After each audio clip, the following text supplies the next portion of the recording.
Melalui pembasuhan kaki yang dikerjakan oleh Yesus Kristus kepada murid-muridnya adalah supaya murid-muridnya dibasuh, disucikan, juga untuk menjangkau hati Yudas Iskariot yang telah dikuasai oleh iblis.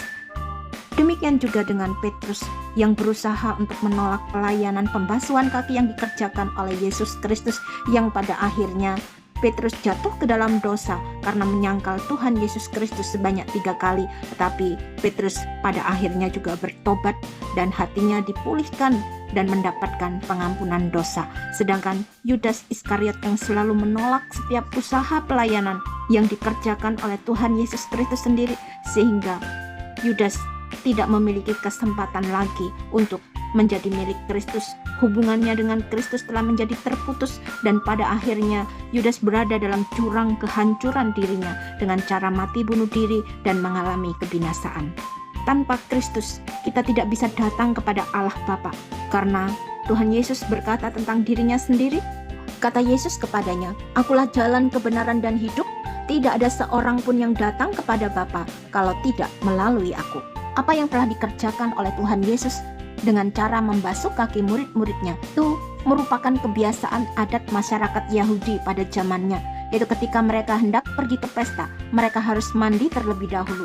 Tetapi dalam perjalanan melewati kota, kaki mereka menjadi kotor dan berdebu, sehingga sesampai di tempat pesta, kaki mereka yang kotor itu akan dibasuh oleh seorang hamba.